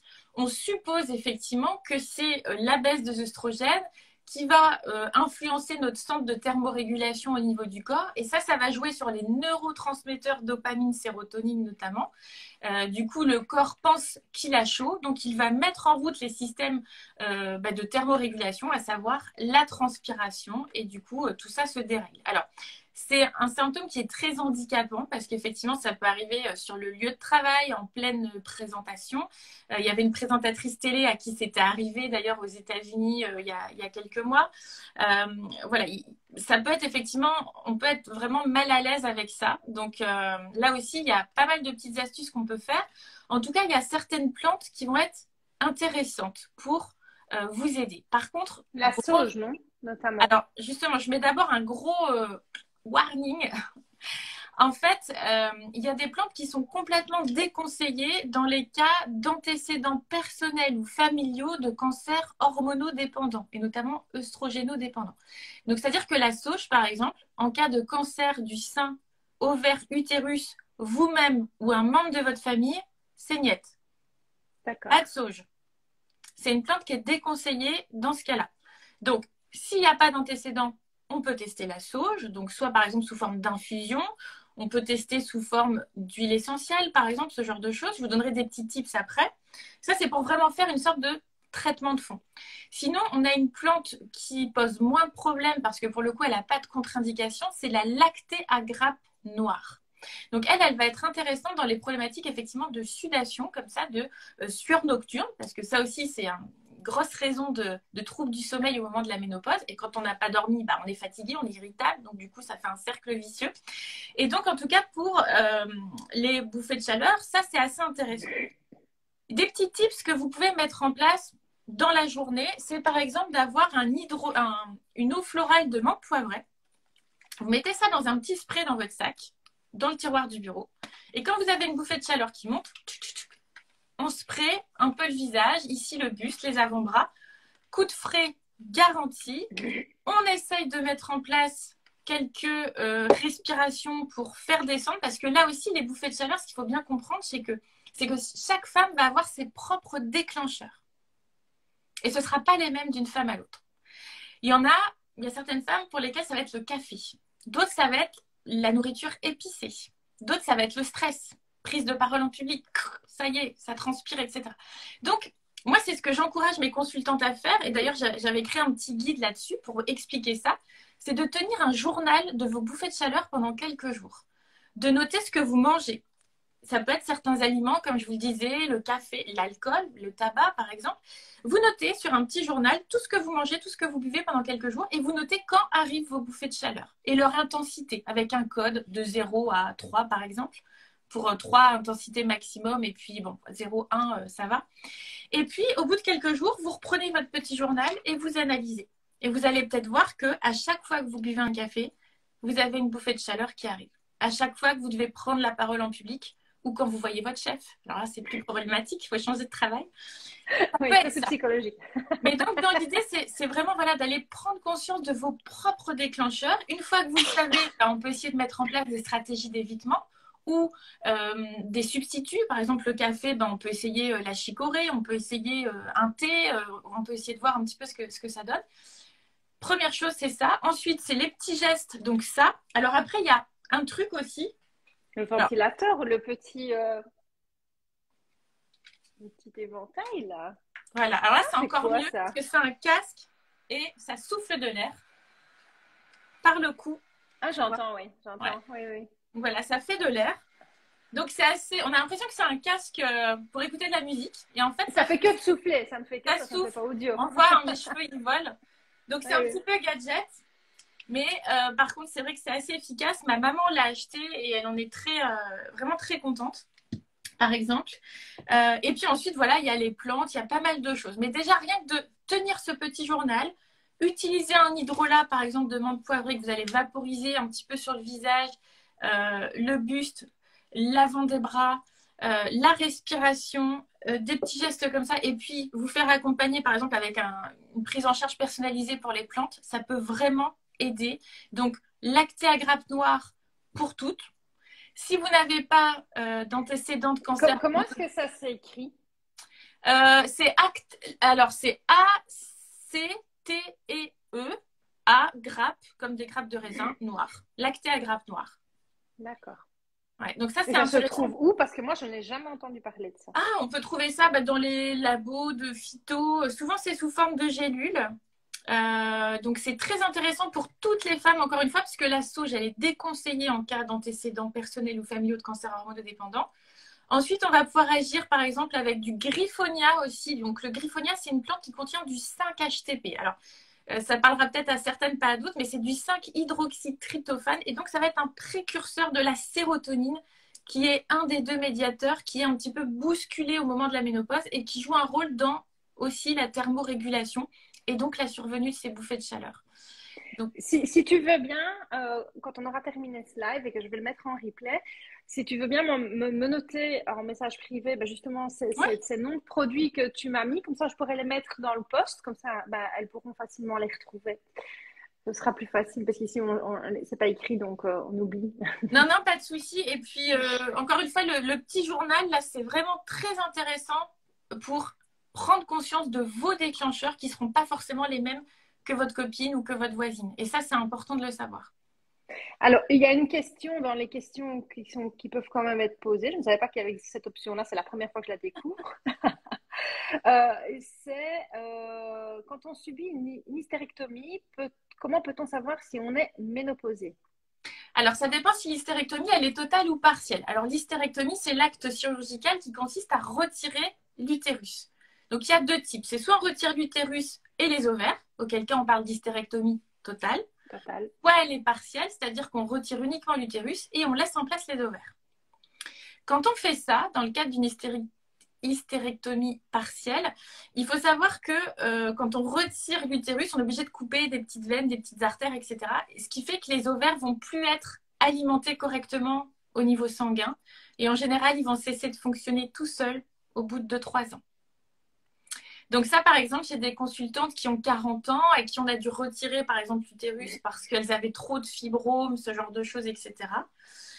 On leur a laissé les ovaires. Et en fait, on se rend compte qu'au bout de 2-3 ans, les ovaires ne fonctionnent plus. Donc, elles sont en ménopause, du coup, précoce. Et dans le cadre d'une ménopause précoce, il y a quelque chose qui est très important, c'est de prendre le traitement hormonal substitutif. Je vais vous expliquer pourquoi. Parce que, par exemple, quand vous êtes en ménopause précoce à l'âge de 42 ans, je vous ai dit tout à l'heure que l'âge moyen de la ménopause, c'est 51 ans. Donc, ça veut dire que de 42 ans à 51 ans, vous n'allez pas avoir la production des hormones naturelles telles que vous auriez dû avoir jusqu'à l'âge de 51 ans, mettons à peu près. Et donc, du coup, vous avez un risque accru de développer des maladies cardiovasculaires, de faire de l'ostéoporose parce que vous n'avez pas eu cet effet protecteur pendant cette décennie quasiment. Et donc, ça va vous manquer. Donc là, c'est important d'écouter le médecin et le gynécologue parce que je sais qu'il y a aussi un peu un mouvement de rejeter les hormones en bloc. Mais là, dans ce cas-là de ménopause précoce, ce serait une erreur de ne pas le faire. Donc là, c'est un traitement médicamenteux. Tout à fait, qui va recréer, en fait, qui va nous donner les hormones que nous n'allons plus forcément produire, puisque il n'y aura plus de fonctionnement ovarien et donc plus de production ni d'estrogène ni de progestérone, puisque la progestérone, on la crée au moment de l'ovulation. Et toutes ces informations-là, on peut les obtenir, j'imagine, via une prise de sang faite par l'endocrinologue ou quelqu'un ou le médecin généraliste, mais qui va faire une prise de sang vraiment spécialisée dans tout ce qui est hormonal par rapport à la ménopause. Et là, voir justement nos taux où on ne sait pas le voir sur ce type d'analyse sanguine et qu'en fait, c'est juste les symptômes qui vont nous dire que. Non, non, on peut doser les taux d'œstrogène, de progestérone. En général, on dose aussi le transporteur. C'est la SHBG, la Sex Hormone Binding Globulin, qui va transporter alors principalement les œstrogènes et les androgènes, les hormones mâles. Et pour la progestérone, elle est transportée par le même transporteur que le cortisol, qui est l'une des hormones du stress, c'est la CBG. Mais effectivement, les médecins, en général, ont l'habitude de faire ces bilans hormonaux au moment de la ménopause pour bien vérifier voilà, si une femme est ménopausée. Dans le cadre d'une ménopause précoce, là aussi, on peut le faire pour voir un petit peu ce qui se passe. Et en fonction du taux, effectivement, on voit où en est la femme, en fait. Et en même temps, à quoi ça sert de le savoir si le seul symptôme réellement qu'on ait, c'est le fait de ne plus avoir de règles. Et ça, je sais qu'il y en a qui m'ont échangé il y a plusieurs semaines parce que j'avais parlé justement d'un complément alimentaire à base de sauge et qui m'ont dit, moi, j'ai rien. Je suis ménopausée depuis X années, préménopausée depuis X années. À part le fait de ne plus être réglée, je n'ai aucun problème. Bah, tant mieux, c'est une ménopause qui passe crème. Ça, c'est souvent, Donc ça effectivement, existe, mais ça c'est ça super existe. rassurant que finalement c'est possible. Ça Donc, existe. euh, donc il ne faut pas se braquer non plus sur le fait que ça y est c'est foutu, je vais avoir mes bouffées de chaleur, je vais prendre du poids. C'est comme ça va se passer tout seul et il ne va pas y avoir de suite. Donc c'est pas spécialement non plus nécessaire d'aller faire tous ces examens-là si finalement tout se passe bien et qu'on n'a pas vraiment de problème. Non, là où ça peut être intéressant, c'est quand, par exemple, il y a une femme qui prend une pilule contraceptive, qui a 51 ans et demi, 52 ans, qui est toujours sous pilule et qui se dit, bon, bah, finalement, je ne sais pas si je suis ménopausée ou pas, vu que je suis sous pilule. Donc, dans ces Ouais, cas-là, il y a un arrêt de pilule qui est fait. On attend 2 mois et on fait un dosage pour voir où on en est. Parce qu'il ne faut pas oublier non plus que si on n'est pas ménopausé, potentiellement, on est encore fertile et il y a effectivement des petits accidents comme ça qui arrivent. Donc, ça peut être ouais. intéressant de le faire aussi dans ce cadre-là, quand il y a effectivement une contraception orale, hormonale, et qu'on ne sait pas trop où on en est et qu'on veut l'arrêter, ben on l'arrête et puis on voit avec le médecin pour faire un petit bilan 1 ou 2 mois après pour avoir la confirmation qu'on est bien ménopausé et que du coup on risque pas effectivement une grossesse non désirée. Alors, préménopause, ménopause, bouffée de chaleur, euh, arrêt des règles, d'accord? Donc on ne sait plus avoir d'enfants et on n'est plus réglé. Et les sécheresses, ça revient, hein, ça recommence, vaginale. Et le quatrième, celui qui à mon avis dérange le plus de personnes, c'est la prise de poids. La prise de poids, le stockage des graisses, des mauvaises graisses qui sont moins éliminées, beaucoup plus de rétention d'eau, comme tu le disais au début, euh, cellulite, du coup, qui vient s'incruster là où on n'a pas du tout envie, alors qu'on n'en a jamais eu jusqu'à un certain âge, et bim, on en fait. Pourquoi? Qu'est-ce qui se Alors, ben, passe? déjà, c'est ce que je Et disais tout à après, l'heure. on parlera du comment y remédier ou comment diminuer les effets, mais pourquoi d'abord? Pourquoi? Pourquoi est-ce qu'on prend du gras comme ça? Ben, c'est un peu ce que j'expliquais tout à l'heure, c'est-à-dire que le tissu adipeux peut sécréter des œstrogènes. Alors, c'est pas le même type que celui qui est produit par les ovaires, c'est un autre type, mais peu importe. On va pas rentrer dans ce détail-là, mais et donc encore une fois, quand l'arrêt, il y a l'arrêt on va dire de production des œstrogènes par les ovaires, les surrénales sont censées prendre le relais. Mais comme je disais tout à l'heure, les femmes sont souvent très stressées, ne prennent pas soin d'elles. Donc, cette production hormonale par les surrénales, elle a du mal à démarrer. Donc, le corps, cherchant à ce que vous ne manquiez de rien, il va créer du gras parce que ce gras a la capacité de sécréter des œstrogènes. Et il y a un autre phénomène aussi qui se passe, c'est Et que donc, il le crée, mais ce n'est pas nécessairement qu'il est lié à notre alimentation. non, il va le créer automatiquement en fonction aussi du type de femme. Il y a des femmes qui sont un petit peu rondes, il y en a d'autres qui sont très fines. Souvent, les femmes qui sont très fines vont avoir beaucoup de bouffées de chaleur parce qu'elles n'ont pas assez de gras. Donc, elles vont pas aromatiser, ce qu'on appelle l'aromatisation du tissu adipeux. Elles vont pas aromatiser. Donc, ce sont des femmes qui vont être beaucoup plus sujettes aux bouffées de chaleur. Alors que les femmes plutôt rondes, qui vont avoir quelques kilos, elles vont être préservées. Pourquoi? Parce que leur tissu gras va produire ces fameux œstrogènes. Du coup, ça va compenser la balance et il y aura moins de bouffées de chaleur.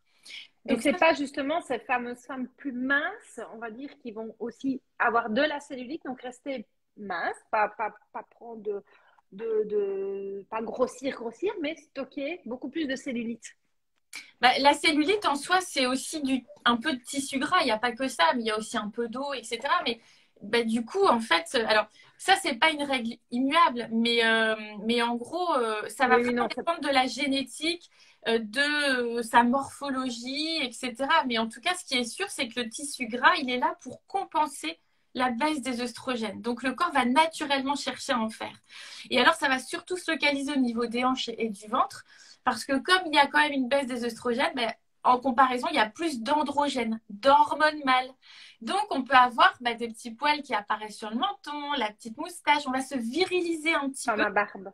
Voilà, mais c'est des fois un peu le portrait de la vieille mamie qu'on peut avoir en tête. Des fois, hein, bon, ben voilà, c'est ça, ça vient de là. C'est-à-dire qu'en fait, il n'y a pas assez d'œstrogènes en rapport pour le coup là des androgènes, et donc on va avoir tendance à stocker au niveau du ventre, comme les messieurs. Hein, les messieurs prennent souvent au niveau du bide entre guillemets, et donc on va plutôt avoir tendance à stocker ici. Donc c'est le côté un peu enfin, on appelle ça le côté un peu androïde, androgyne. Enfin, on va prendre effectivement au niveau de la ceinture principalement. Et ça, c'est du gras qui est assez difficile à stocker. Et surtout, tout de suite, ça modifie la silhouette. Parce que tout de suite, bah, faut prendre une taille au-dessus. On peut garder des jambes très fines, mais on va commencer à s'élargir, à s'empâter un peu au niveau de la taille. Et ça, c'est jamais facile à accepter. Non.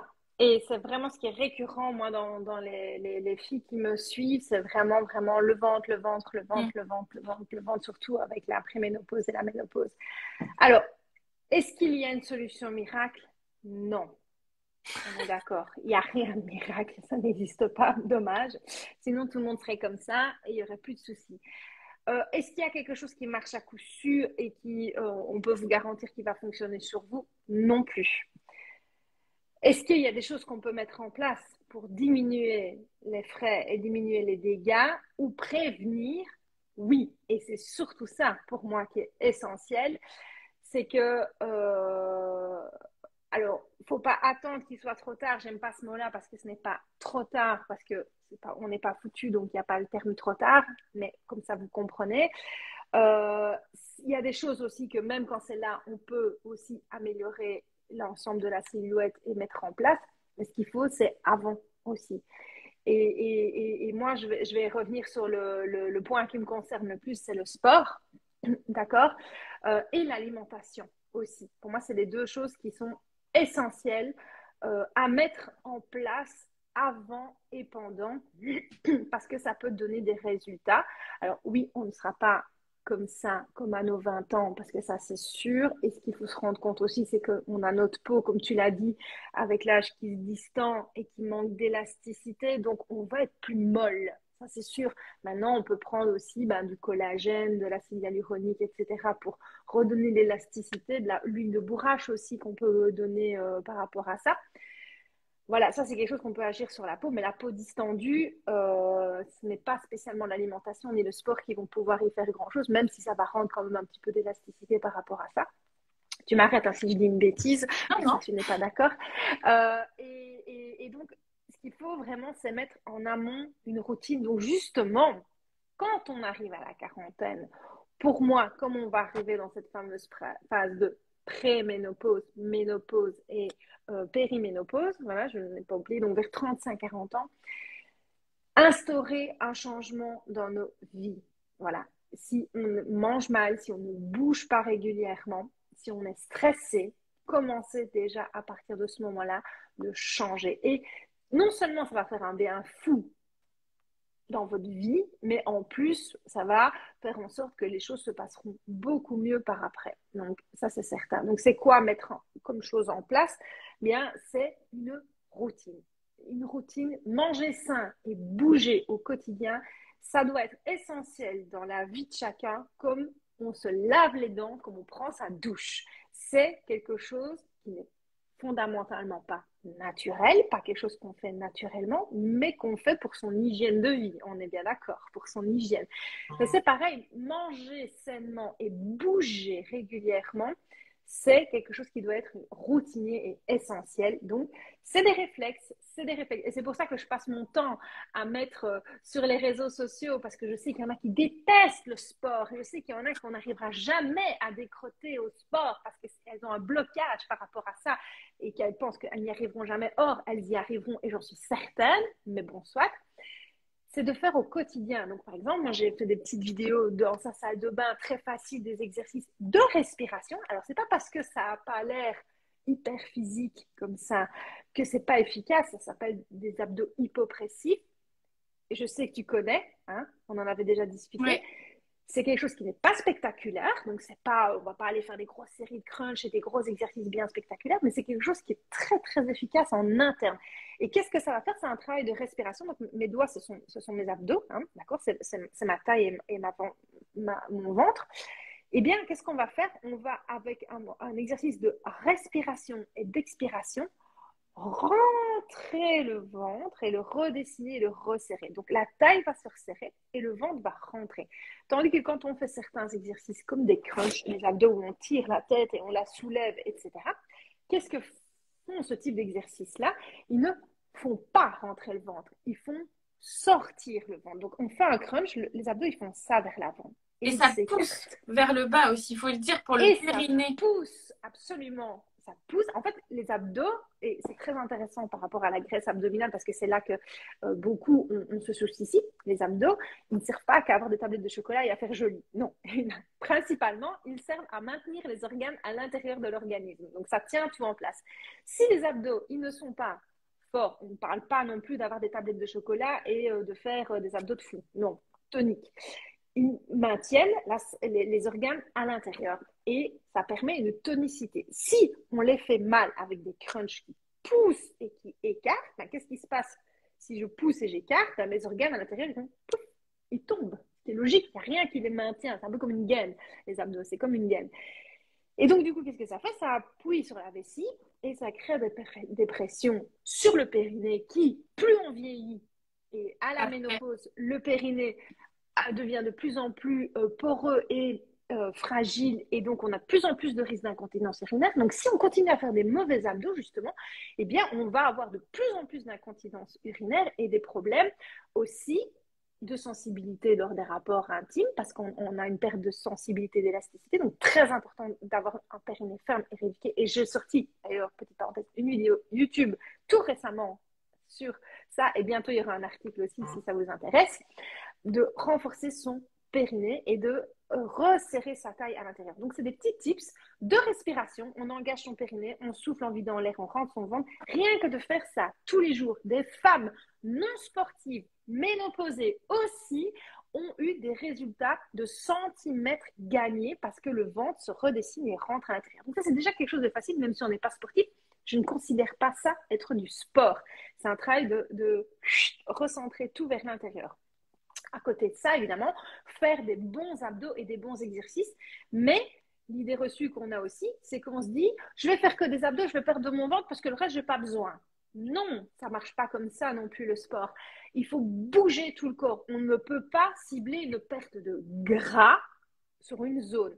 On peut muscler une zone, la tonifier, la raffermir, ça oui, mais la faire amincir et perdre le gras juste du ventre ou juste du bras là, ce n'est pas possible. La perte de gras, elle est sur tout l'organisme. Le gras va s'éliminer partout. Il n'y a pas de bouton magique qui dit « Oh, je veux juste perdre mon ventre ».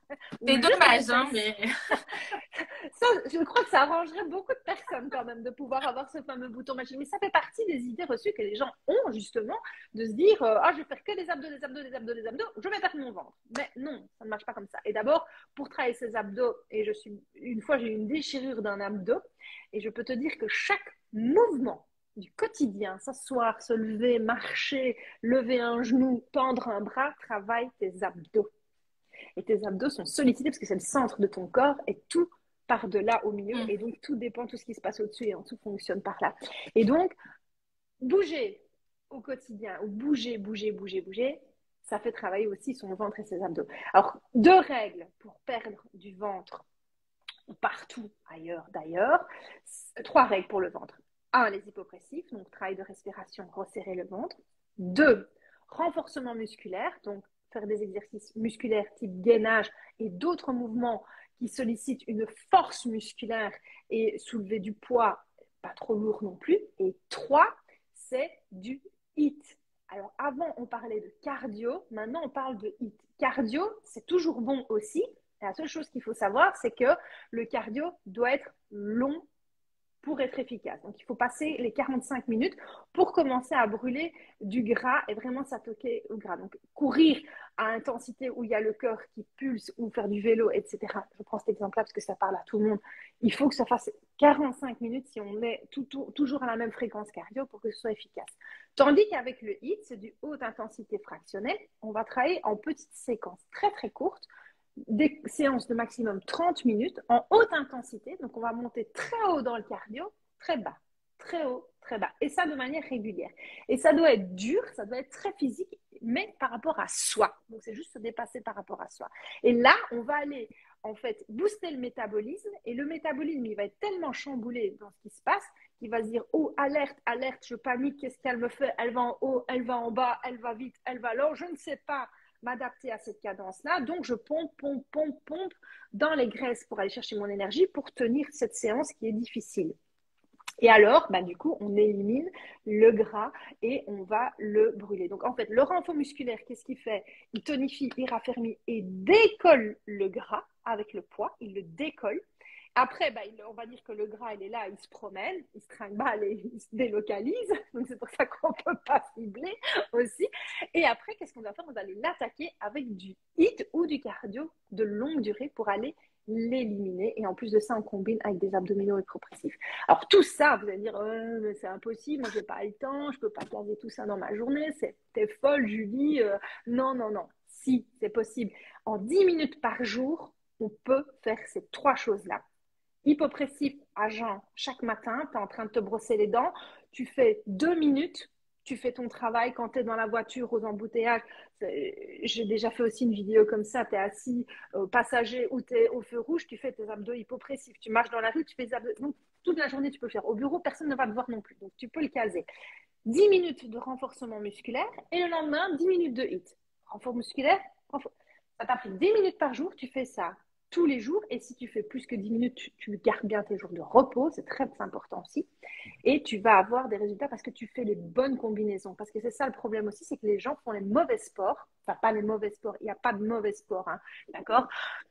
Il ne faut pas me faire dire ce que je n'ai pas dit. Ce qui compte, c'est de bouger. Donc, on bouge, on fait du sport, c'est génial, il faut continuer. Mais il y a certains sports, évidemment, des combinaisons qui vont être plus efficaces, qui vont avoir plus de résultats que d'autres si vraiment l'objectif, c'est perdre de poids, tonifier son corps et affiner sa silhouette. Voilà. Et c'est ces trois combinaisons-là qui sont les plus gagnantes. C'est pour ça qu'on ne retrouve quasi que ça dans mes programmes du HIIT, de l'hypopressif et du renforcement musculaire pour pouvoir être pleinement efficace. Et puis après, on peut augmenter les séances. Mais donc, ça, c'est la régularité à partir de 30 ans maximum. L'alerte, elle sonne. Je me mets dans une routine saine et je bouge régulièrement, au moins 3 à 5 fois par semaine pour mon bien-être avant tout et pour avoir des résultats.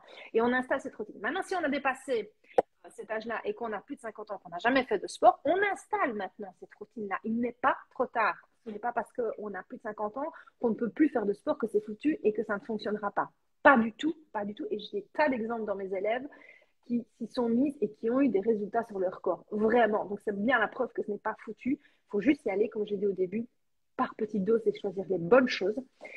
Et à cela, routine saine alimentaire. On change son alimentation parce qu'on nous a mal éduqués, on nous a appris des mauvaises choses depuis toujours. Les petits déjeuners, les French déjeuners, hyper sucrés avec des croissants, des pains au chocolat, c'est une catastrophe. Mais on a été éduqués. Même nous, les Belges, on mange le petit déjeuner à la française. On ne mange pas des frites au petit déjeuner. Mais voilà, c'est vraiment arrêter de manger le sucre, comme tu l'as dit, et comme on en a parlé la semaine dernière avec Bérangère, c'est le sucre, notre pire ennemi. Donc, stopper le sucre, les mauvais sucres. Il y a les sucres naturels qu'il faut évidemment avoir. Mais voilà, elle a fait des super bouquins où on peut aller voir et c'est super bien expliqué. Et il y a des bonnes recettes qui sont faciles. Et on change son alimentation. On y va par étapes aussi, de nouveau, pas vouloir aller trop fort d'un coup, pas vouloir radicaliser tout, pas vouloir faire des régimes drastiques qui ne servent à rien et qui vont faire pire que bien. Simplement, comprendre l'alimentation, comprendre les bonnes choses et mettre cette routine où on bannit les mauvaises choses et on prend les bonnes choses, les bons sucres, les bons gras, parce que comme tu dis, en plus, le métabolisme avec la ménopause a besoin de bons gras qui sont dans le saumon, dans les avocats notamment. Il y a des huiles riches en oméga 3 aussi. Ce sont des bonnes choses qu'il ne faut pas, surtout pas retirer de son alimentation et encore plus à la ménopause. Et on met cette régularité, on stoppe les mauvaises choses et on s'habitue. Et ça devient un réflexe. Ça va être contraignant, tout ça, pendant un mois. Franchement, il va falloir se mettre un coup de pied au derrière, niveau motivation et se dire, allez, je prends rendez-vous avec ma santé et mon bien-être et je serai tellement ravie de l'avoir fait après. Et on inscrit ça dans son agenda comme un rendez-vous avec soi. ou avec moi, vous pouvez dire j'ai rendez-vous avec Julie si vous voulez une excuse dans votre agenda. Et on y va, on s'y met, on vide son frigo et ses armoires de toutes les crasses qu'on ne peut pas manger qui sont mauvaises parce qu'on sait que ce sont des mauvaises choses, on ne les achète plus et on mange des choses saines parce qu'on se sentira beaucoup mieux dans son corps, nettement, on sera en meilleure santé, on sera moins malade, on passera la ménopause et l'après-ménopause beaucoup mieux, on va beaucoup moins grossir avec l'âge et ça concerne les messieurs aussi parce qu'eux aussi, même s'ils ne sont pas préménopausés, plus ils vieillissent, plus ils attrapent du ventre. Donc, il faut mettre cette routine-là en place. Et la troisième chose, c'est dès maintenant et quel que soit l'âge, apprendre le lâcher-prise. Apprendre le lâcher-prise, le plus rien à foutre de ce que les autres peuvent penser de soi, on vit pour soi et se faire du bien à l'esprit et au corps. Parce que comme tu l'as dit tout à l'heure, le stress augmente les symptômes et augmente les problématiques aussi. Et puis, on ne se sent pas bien, on a la peau qui est moche parce qu'on est aigri, parce qu'on est tout le temps en mauvaise humeur, on dort mal, etc.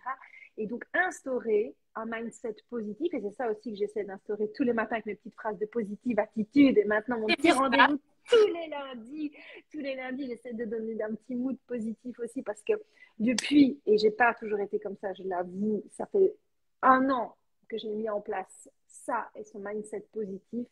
Et plus je l'applique à penser positif toute la journée et plus je m'oblige à être dans le positif, plus le positif devient naturel dans ma vie et plus les problèmes disparaissent. Parce que tout ne dépend pas du problème, tout dépend de la manière dont on a envie de prendre le problème dans notre tête. Et donc, si on lâche prise et si pour chaque chose, on prend ça en respirant, en se disant, c'est pas grave, ok, voir le côté positif et il y a plein de choses à mettre en place par rapport à ça, ça va se passer beaucoup mieux et c'est comme le mindset par rapport à la ménopause. Si on se braque dessus et si on se dit c'est foutu, c'est mort, je suis grosse, je suis bonne à acheter, j'ai plus de libido, mon mari voudra plus de moi, je stocke à mort, je sointe, je pue le phonique, jetez-moi, c'est bon. Effectivement, là, ça va être difficile de se sentir bien. On est d'accord. Par contre, si on se dit, bah oui, ok, je suis ménopausée, c'est la vie, c'est comme ça, c'est pas grave. Le positif, c'est que je n'ai plus besoin de prendre de moyens de contraception, par exemple. Voilà. Le positif, eh bien, c'est que ça m'a obligée à bouger mon derrière et à faire plus de sport. Et je me sens en meilleure forme et je me sens en meilleure santé. Et je mange mieux depuis que je fais ça. Et voilà, et c'est toujours voir le positif dans chaque chose. Négatif, il y a du positif derrière. S'il se passe ça, c'est parce que ça devait se passer et qu'il y a quelque chose de positif à en tirer et ne pas le voir de manière négative. Et si on met ces 3 éléments-là et ces petits coups de pouce naturels que tu as dit aussi par l'homéopathie, etc., en place, il n'y a pas de raison que ça se passe mal. Il n'y a pas de raison que ce soit la catastrophe. Tout se passera bien, je pense. Non? Oui, alors par contre, c'était la phyto, pas l'homéo. Je fais pas homéo. Ah, la phyto, pardon. Ouais, c'était autre chose. Mais en phyto, mais oui, bien sûr, l'état d'esprit et puis effectivement, encore une fois, par rapport au stress, ce qu'il faut bien comprendre, c'est que on a tous des vies stressées. Ce qui compte, c'est pas le stress, c'est le regard que vous portez sur le stress. Il y a des choses qui vous arrivent, qu'est-ce que vous pouvez y faire? Est-ce que vous pouvez agir dessus? Oui, non. Bon, déjà, si c'est non, vous n'avez pas de raison de vous en faire, ça dépend pas de vous. Et après, quand c'est un problème, j'avais un prof au Québec qui me disait toujours, dans la vie, il y a 2 solutions. C'est soit tu te couches et t'attends la mort, mais ça risque d'être long, ou alors tu trouves une solution. Et voilà. Et donc, à chaque problème, il y a 1 ou 2 solutions, 1 ou 2 actions que vous pouvez mettre en place pour essayer de vous dégager un petit peu. Mais encore une fois, s'il y a un événement qui arrive et sur lequel vous ne pouvez rien, effectivement, ça ne dépend pas de vous. Donc, pourquoi stresser? Mais ça, c'est important parce que... C'est le lâcher-prise. C'est le lâcher-prise. C'est ça, on ne peut pas changer ça. Il y a des choses qu'on ne peut pas contrôler, donc il faut les accepter. Et tout dépend de l'état d'esprit qu'on a envie et tout dépend de l'importance qu'on a envie de donner à la chose aussi. Et si on décide que ça n'a pas d'importance, ça n'en aura pas. Donc ça, c'est essentiel. Je rebondis par rapport à ça. On va regarder si on va réactiver les commentaires comme ça. Maintenant, il y en a qui ont des questions outre qu'on n'ait pas posées. Maintenant, si c'est quelque chose qu'on a déjà posé, vous regarderez le replay, d'accord, qui sera posté ce soir. Mais comme ça, vous allez pouvoir voir si on va aller voir, hop, c'est activé. Donc, ça va commencer à arriver. Alors, je fais une petite parenthèse pour ceux qui écoutent. Comme ça, on verra les patients qui ont écouté jusqu'à la fin.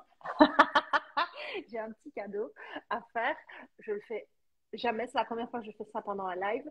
C'est que si les personnes ont envie de rejoindre mes programmes en ligne, qui soient des programmes sportifs, il y a de l'alimentation et il y a du bien-être mindset qui arrive de plus en plus sur ma plateforme aussi. Donc, c'est le corps, l'esprit et l'intérieur du corps, bien lui donner le bon carburant. C'est ma plateforme BeFitGood, BeFitGood,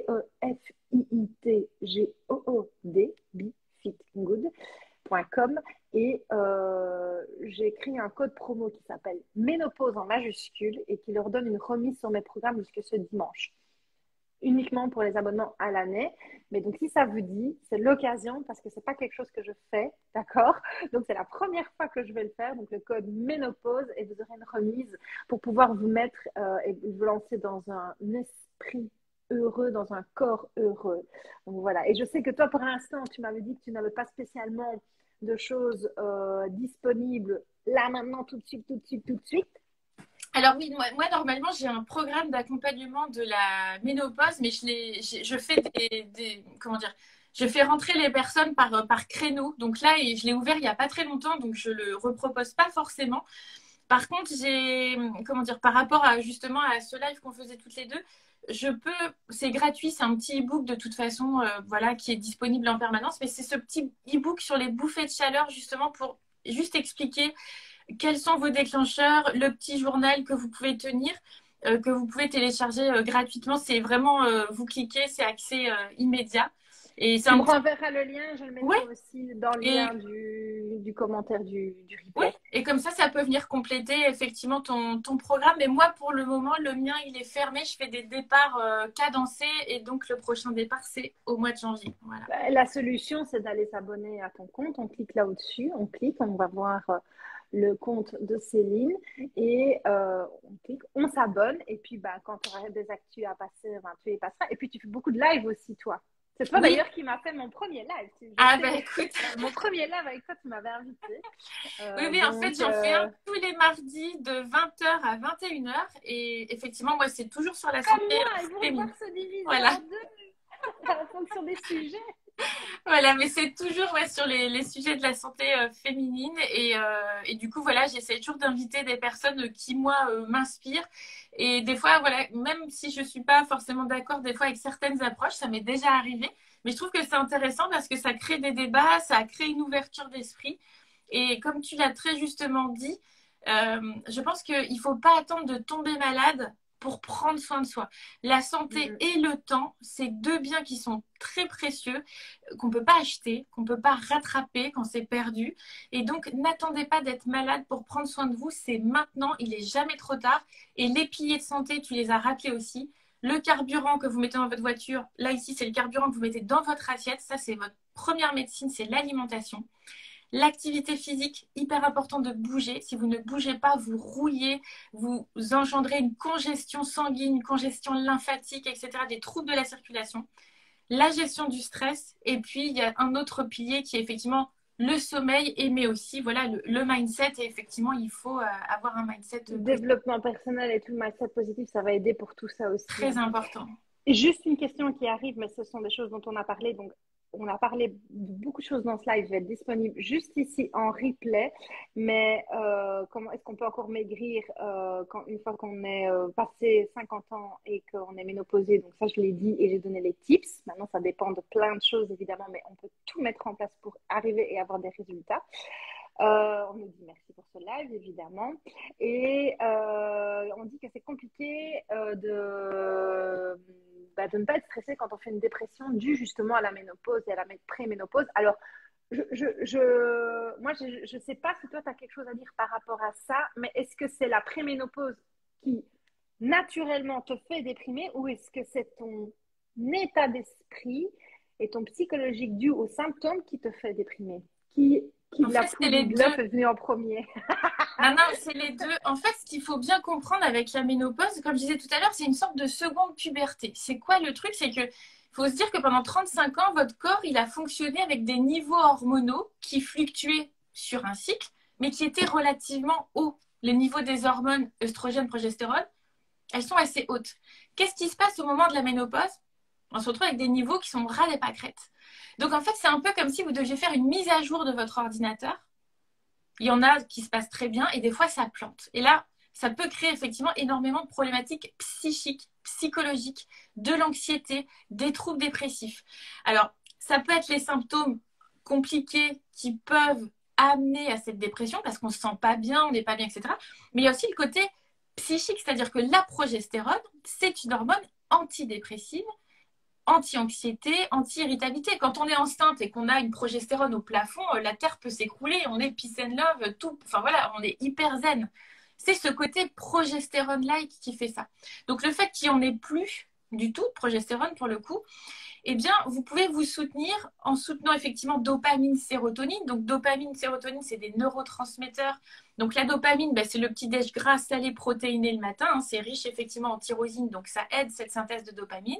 C'est le côté motivation, entrain, allez, j'y vais, etc. La sérotonine, c'est le côté bonne humeur, l'hormone du bonheur un petit peu. Donc ça, c'est très important de soutenir ça, là aussi avec l'alimentation, tryptophane, protéines, acides aminés, vitamines du groupe B, etc. Et ensuite, vous avez aussi des plantes qui peuvent vous aider selon que vous êtes dans un manque de sérotonine ou de dopamine.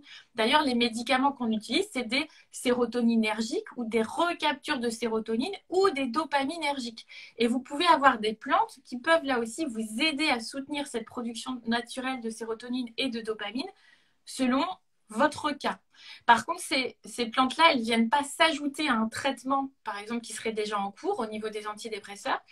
Mais on peut utiliser aussi ces plantes pour sortir des antidépresseurs en accord avec le psychiatre ou le psychologue qui aurait prescrit ces médicaments ou le médecin pour faire une sorte de sevrage et prendre un relais naturel avec ces plantes-là. Donc, c'est les deux. C'est-à-dire c'est la chute des hormones qui peut créer ces symptômes de dépression et des fois des symptômes qui sont très exacerbés qui peuvent amener aussi à cette dépression. Donc, les deux sont très liés. Et la pratique de la méditation, ça apprend énormément aussi à se recentrer sur soi et à lâcher prise et à être dans un mindset positif. Il y a plein de lectures aussi qui sont super enrichissantes. Donc, j'ai de la méditation aussi sur mon site, s'il y en a qui veulent s'y mettre et vous tester. Une chose qu'on a oublié de dire, c'est qu'il faut consommer plus de protéines aussi à la ménopause. Parce qu'on a tendance justement à en avoir beaucoup moins naturellement et à moins les garder. Donc, il faut consommer plus de protéines, qu'elles soient végétales ou animales, peu importe, mais c'est très important aussi, parce que j'ai entendu dans ce que tu disais, ça m'a fait tilt et je me suis dit, il faut qu'on le dise. Ouais. Et déjà, donc, de base, les femmes en consomment pas assez. Moi, je le vois systématiquement dans mes rendez-vous, et ça, c'est un vrai problème, parce que effectivement, au moment de la ménopause, il y a cette fonte de masse musculaire, mais c'est aussi très important les protéines pour les synthèses des neurotransmetteurs. Donc, il faut en consommer suffisamment. Il faut viser à peu près 1 gramme par kilo de poids par jour. Ouais. Alors, soit on les prend dans l'alimentation naturelle, soit on les prend en poudre aussi, qui sont vendus dans certains commerces. Moi, je travaille avec NutriShop, notamment en Belgique, mais livré en France aussi. Mais voilà, moi, c'est ce que je fais quand je ne sais pas en prendre de manière naturelle. Je les... Pas en quantité, on va dire, régulière. Pour compléter. J'en prends en plus. Et surtout, quand je fais du sport, j'en prends encore plus parce que là, je sais que j'en ai encore plus besoin. Écoute, on va arrêter là parce que ça fait déjà quand même 1h30 qu'on parle et tu as un autre live qui arrive, là, donc je vais te libérer. C'était super, super, super intéressant. Je savais beaucoup de choses, mais j'ai appris énormément de choses et je suis certaine que parmi celles qui nous ont regardées, elles ont appris beaucoup de choses. D'ailleurs, envoyez-nous plein de cœurs et dites-nous si ce live vous a fait plaisir et je vais le mettre en replay. Elle va vite m'envoyer les petites infos que je lui ai demandées. Et normalement, jeudi, on fait un résumé je te l'enverrai d'ailleurs, on va faire un article sur ce qu'on a dit justement. On va résumer tout ça dans un article écrit et on va joindre la vidéo. Je vais pouvoir la rejoindre, qu'elle va être accessible aussi à tous ceux qui ne sont pas sur Instagram. Et allez vous abonner à son compte, venez vous abonner au mien. Aussi, voilà ce que j'allais dire. Et puis surtout, moi, encore une fois, je suis vraiment ravie du premier live qu'on avait fait de celui-ci. Et n'hésitez pas à nous dire si vous avez aimé ce live-là, parce que moi, je serais ravie d'inviter Julie sur mon compte dans quelques semaines pour vous parler peut-être d'un autre sujet. Donc moi, j'aime beaucoup ton énergie et ton côté pétillant. Et je trouve voilà, ça se marie bien. Donc, j'aimerais bien te réinviter dans quelques semaines. Voilà. Avec plaisir, on va booker nos agendas et c'est toujours avec grand, grand plaisir que je viens chez toi. Merci pour ce live, très chouette de vous écouter. Je pense que c'était très facile à comprendre aussi et qu'on a vraiment vulgarisé. Maintenant, tu as eu des termes techniques et qui se font appeler l'hormone avec le nom qu'elle porte, mais je pense que c'est très, très clair et je pense qu'on a aidé beaucoup de femmes ici ce soir. Et moi, ça me permet aussi, même si j'abordais ça de manière positive, de me dire que c'est pas terrible en fait, c'est normal et que ça va très bien se passer et qu'il y a plein de clés et qu'il ne faut pas en faire un monde surtout et même si on l'est déjà, il faut lâcher prise par rapport à ça. Voilà, je pense que ça doit être la conclusion de la fin, c'est que c'est pas un monde, c'est normal. Voilà. Eh bien, je t'embrasse. Tu m'envoies vite les petites infos, comme ça, moi, je peux vite les glisser dans ce replay et je te tag pour qu'il puisse apparaître aussi sur ton compte, bien évidemment. Et si vous avez envie de rejoindre le programme, le code ménopause actif jusqu'à ce dimanche vous donne droit à une remise et allez vous abonner. Et on vous mettra le lien aussi pour télécharger le petit book. Bisous. Bisous, à bientôt. Ciao, ciao.